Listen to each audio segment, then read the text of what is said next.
Bonjour et bienvenue sur cette vidéo où nous allons découvrir ensemble le processus de fabrication du ciment, du calcaire brut jusqu'au produit final. Nous allons passer en revue toutes les étapes de fabrication, expliquer simplement pour que tout soit bien clair. Le ciment est défini comme un liant hydraulique, ce qui signifie qu'il a la capacité de réagir avec l'eau pour durcir.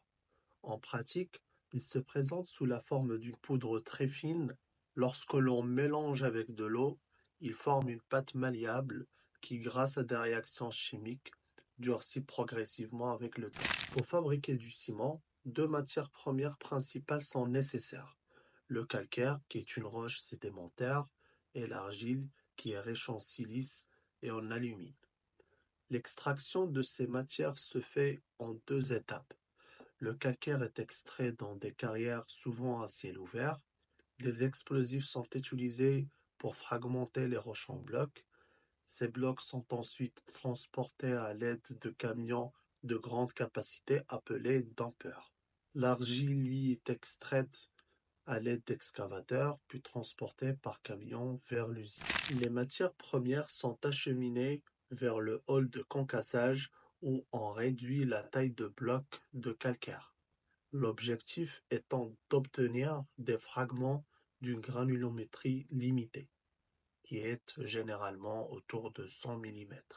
Ces fragments sont ensuite envoyés au hall de pré-homogénéisation où les matières sont mélangées pour obtenir un produit préliminaire homogène. Cette homogénéité est essentielle pour garantir la qualité finale du ciment.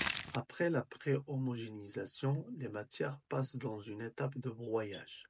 Ici, les matériaux sont broyés finement pour obtenir une poudre extrêmement fine appelée crue. Cette crue contient tous les constituants minéraux nécessaires à la production du clinker, qui est la base du ciment. On a 77 à 83% de carbonate de calcium provenant du calcaire, 13 à 14% du silice, 2 à 4% d'alumine, 1,5 à 3% d'oxyde ferrique. Ces trois derniers constituants proviennent de l'argile.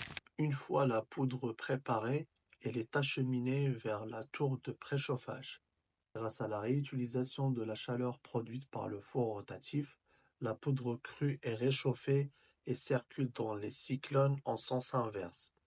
C'est un échangeur à contre-courant destiné à préchauffer la farine jusqu'à 800 degrés Celsius avant son entrée dans le four. Ce mélange passe ensuite dans un four rotatif de grande longueur de 100 mètres où se produit vers 1450 degrés Celsius une fusion partielle ou clinkerisation, au cours de laquelle il y a eu lien des réactions de par décarbonatation du calcaire CaA-CO3 pour libérer la chaux vive CaO et le dioxyde de carbone CO2. D'autre part, de la chaux vive et les oxydes d'acides présents dans l'argile.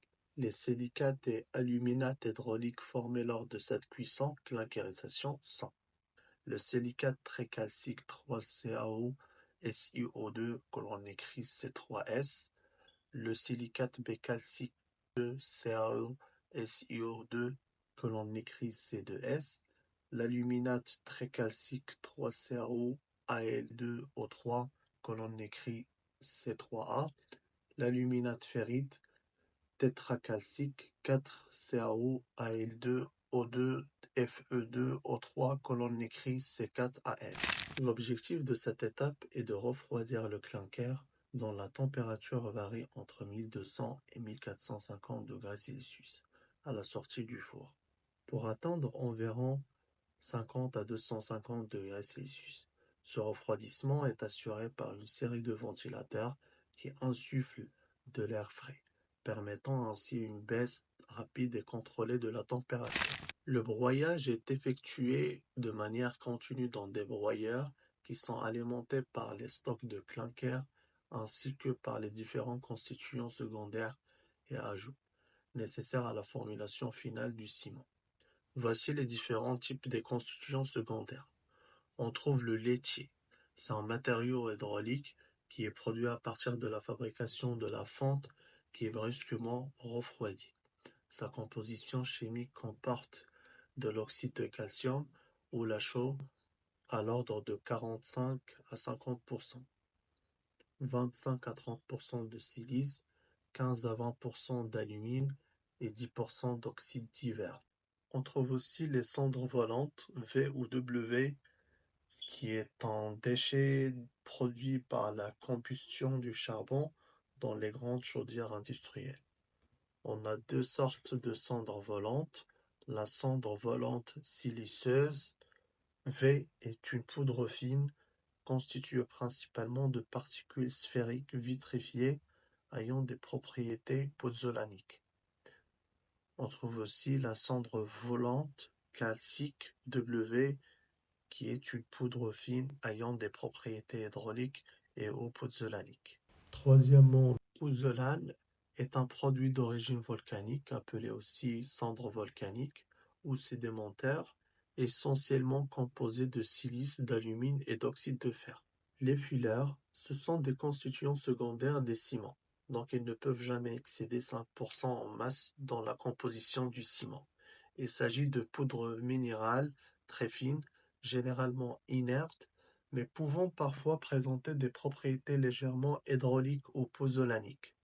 Ces poudres peuvent améliorer la maniabilité du ciment, ce qui signifie augmentation de la maniabilité du béton.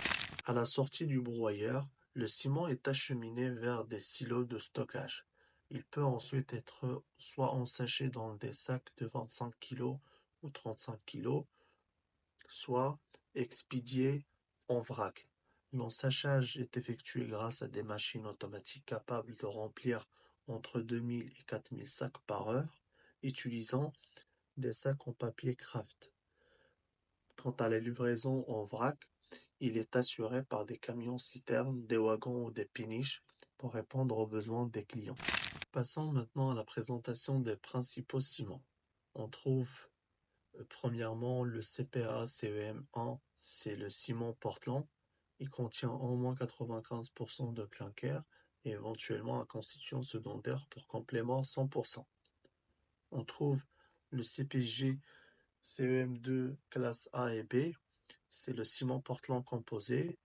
Les ciments CPG CEM2 classe A sont constitués d'au moins 80% de clinker et les CPG CEM2 classe B sont constitués de moins 65% de clinker. On a le CHF CEM3 classe A et B, c'est le ciment de haut fourneau. Les ciments de haut fourneau contiennent de 35 à 64% de clinker pour le CHF CEM3 classe A et 20% à 34% pour le CHF CEM3 classe B. Le reste des constituants étant du lithier avec éventuellement 5% au maximum de constituants secondaires. CLK CEM3 classe C, c'est le ciment de haut fourneau. Ce ciment contient de 81 à 95% de laitier, le reste des constituants étant du clinker ou de constituants secondaires, mais 5% au maximum. On trouve également le CPZ CEM4 classe A et B, c'est le ciment pozzolanique.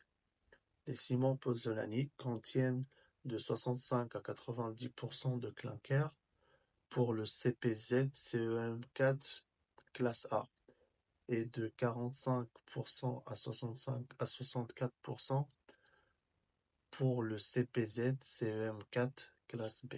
Le reste des constituants étant de la pozzolane naturelle, des cendres volantes siliceuses ou de la fumée de silice, avec éventuellement 5% au maximum de constituants secondaires.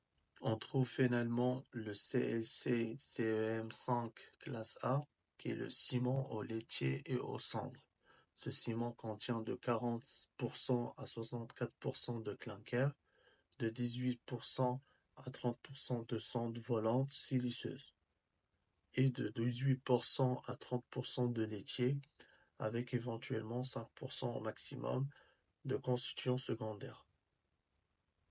On a également le CLC-CEM5 classe B qui est prévu par la norme, mais qui n'est actuellement pas produit.